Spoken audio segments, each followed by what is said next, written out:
देखिए, माँ के प्रति जो आस्था है उसको बताने से पहले मैं आपको इस मंदिर का इतिहास बताना चाहता हूँ। खुद ब खुद उसमें क्लियर हो जाएगा कि माँ के प्रति कितनी आस्था लोगों की है। महाराजा विक्रमादित्य जो परमार वंशीय राजा थे, उज्जैन धारनगर के रहने वाले, और उनका क्या हमारे देश के प्रति योगदान रहा है हर कोई जानते हैं। विक्रम संवत उन्हीं का दिया हुआ है, महाराजा विक्रमादित्य का।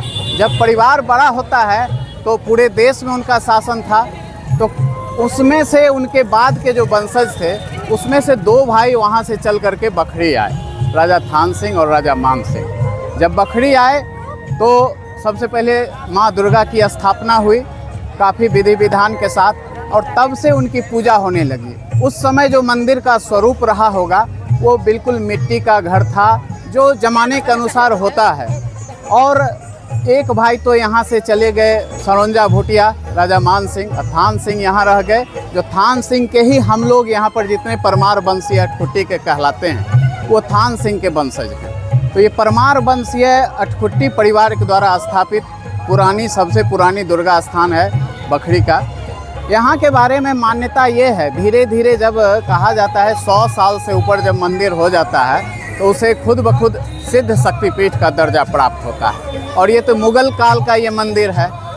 यहाँ पर कहा जाता है कि आप अगर सच्चे मन से अगर दिल में कुछ मनौती लेकर के आते हैं, वह निश्चित रूप से पूरा होना है। अगर मान लीजिए कि किसी चीज़ में डिले हो रहा है, आप माता से कुछ मांगे हैं सच्चे मन से, डिले हो रहा है, विलम्ब हो रहा है, इसका अर्थ ये है कि आपको आपकी मांग से ज़्यादा कुछ मिलने जा रहा है। और जिस प्रकार भारत में कामरूप कामाख्या को तंत्र साधना का बड़ा केंद्र कहा जाता है आज भी, उसी प्रकार अगर आप ये मिथिलांचल की धरती, खास करके बिहार की धरती में अगर तंत्र विद्या का, जहाँ तंत्र साधना की जाती है, उसका सबसे बड़ा केंद्र बखरी ही कहलाता है। तो बखरी में माँ दुर्गा और इनसे जुड़ी हुई एक और कथा है बौड़ा मामा की, तो दोनों में अन्योन्याश्रय संबंध रहा है। आज भी निशावली की रात्रि में आप देखेंगे, यहाँ जितने लोग हैं प्रत्यक्षदर्शी हैं, कि जो भी तंत्र साधिका होती है और उसमें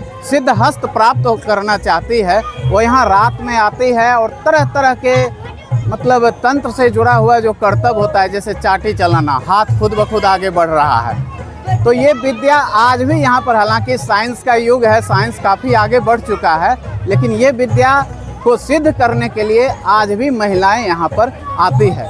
यहाँ का बलि प्रदान पूरे राज्य स्तर पर फेमस है। आज भी 7 से 8 हज़ार 10 हज़ार तक यहाँ छागर की बलि होती है। किसी परिवार में पुत्र या पुत्री नहीं हो रहा है तो उसका लोग यहाँ पर मनौती मांगते हैं, पूरा होने पर छागर चढ़ाते हैं। किसी को ज़मीन का विवाद है, मतलब अनेक, किसी को बीमारी है, जो समस्याओं से ग्रसित लोग हैं यहाँ आते हैं। लेकिन यही है कि आप अगर सच्चे मन से सहृदय होकर के माता के दरबार में आते हैं, यह गारंटी है कि यहाँ से कभी कोई खाली हाथ नहीं गया है। यहाँ मनौती पूर्ण होती ही है हर हाल में।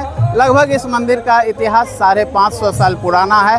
आज भी महाराजा विक्रमादित्य के वंशज, जो बाद में महाराजा भोज, जो कि भोजपाल आज भी नाम रखा जा रहा है भोपाल का, तो महाराजा भोज भी परमार वंशीय राजा थे। और मैं आपको बता दूं कि प्रसिद्ध 1857 की क्रांति के महानायक बाबू वीर कुंवर सिंह भी परमार वंशीय ही राजा थे वो। तो परमार वंशियों का एक लंबा इतिहास रहा है और इनका इतिहास काफ़ी याद रखने लायक है।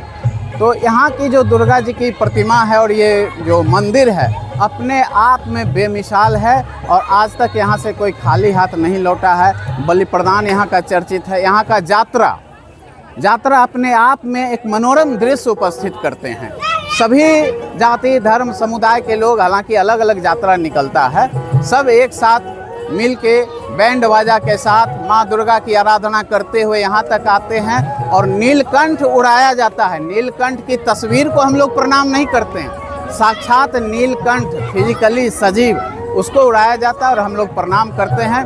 और अंत में मैं यही कहूँगा कि माँ दुर्गा से आराधना करते हुए कि समस्त विश्व की शांति के लिए हम लोग यहाँ पर प्रार्थना करते हैं कि हमारा भारत और आगे बढ़े और आगे जाए और सनातन धर्म की रक्षा हो, सनातन धर्म आगे बढ़े। बहुत बहुत धन्यवाद।